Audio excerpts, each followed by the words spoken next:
Hola, ¿qué tal? Bienvenidos a un nuevo vídeo de Jardín Verde. En el vídeo de hoy os vamos a explicar cómo preparar el mejor sustrato para vuestras macetas y así hacer que vuestras plantas tengan un aspecto increíble y un crecimiento estupendo. ¡Comenzamos! Para tener un buen sustrato en nuestras macetas, primero debemos saber, así en grandes rasgos, en qué partes podríamos dividir un sustrato. Aquí en Jardín Verde la hemos dividido en tres partes que consideramos que van a hacer más fácil que entendáis cómo tener un buen sustrato para macetas. Aunque hay que aclarar que cada planta a lo mejor es probable que necesite un sustrato más adecuado para ella, es decir, este sustrato en general nos va a valer para todas las macetas, pero hay plantas muy específicas que necesitan un sustrato muy específico, como puede ser el caso de las orquídeas, que este sustrato no les sirve, necesita un sustrato muy rico en corteza de pino, o a lo mejor un sustrato para una suculenta o un cactus necesita que sea más rico en arena, pero en general, a grandes rasgos, todas las plantas van a aceptar este sustrato. El sustrato tiene tres partes: la estructura, el abono, que va a complementar esta estructura, y complementos que se pueden incluir dentro de la parte de estructura porque la mejoran y para ello están. Empecemos por la estructura. La estructura la podemos considerar como la base de nuestro sustrato. Podemos elegir dos opciones: el sustrato universal, que es la tierra que podemos comprar en general en cualquier sitio. Normalmente los sustratos universales ya traen abono y se puede sembrar directamente en ellos y seguramente nuestra planta vaya a salir muy bien y adelante. Pero si queremos mejorarlos, seguiría el proceso que vamos a explicar más adelante, añadiéndole el abono y los complementos. Aunque repito, el sustrato universal se suele vender como una tierra ya preparada para plantar plantas ya, o sea, lista para usarla. Suelen llevar algo de abono, también es probable que lleven algo de perlita, un complemento que veremos más tarde. Pero lo dicho, yo personalmente recomendaría usar sustrato universal y añadirle los abonos y los complementos que ahora explicaremos. Si no usamos sustrato universal, podemos usar fibra de coco. La fibra de coco es la fibra, como su nombre dice, de los cocos. Es muy neutra, es neutra en pH.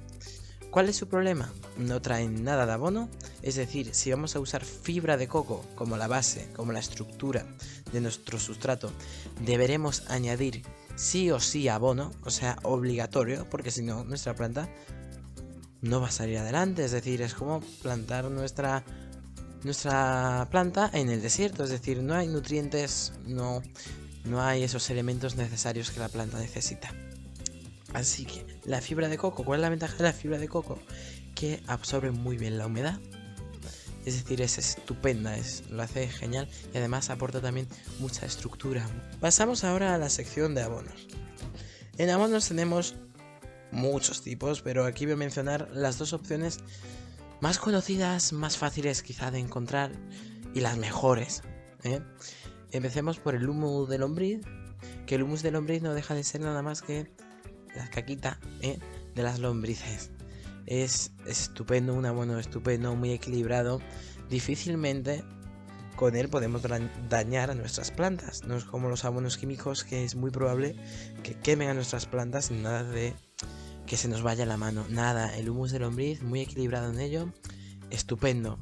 Igual de estupendo es el compost. Podemos usar compost también, que es un abono igual de maravilloso que el humus de lombriz. Va a aportar la mayoría de nutrientes que nuestra planta necesita. Y lo dicho, cualquiera de estos dos abonos nos sirve. Ya que nos hemos metido en esta nueva parte, vamos a hablar de cuánto hay que echar de cada cosa.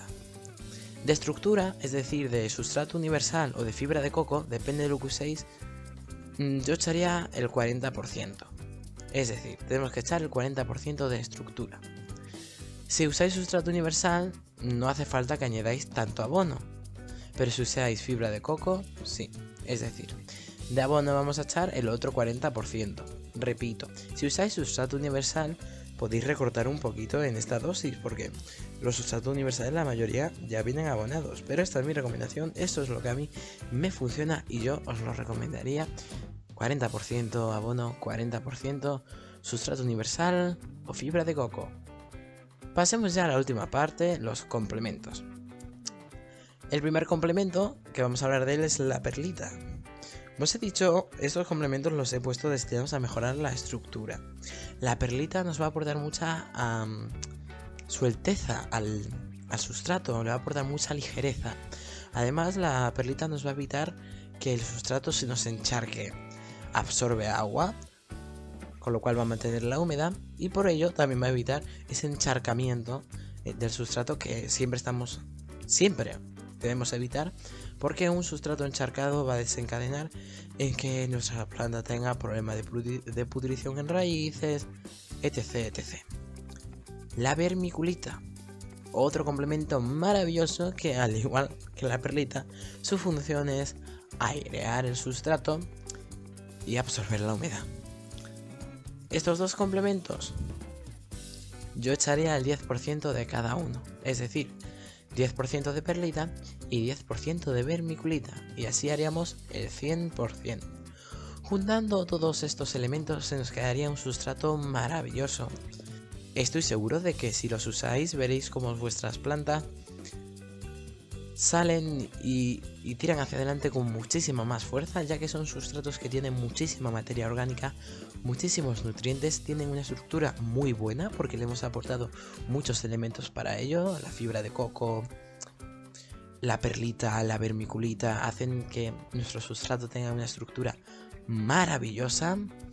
Y nada, hasta aquí el vídeo, espero que os haya quedado más o menos claro todo lo que podemos usar para crear un buen sustrato.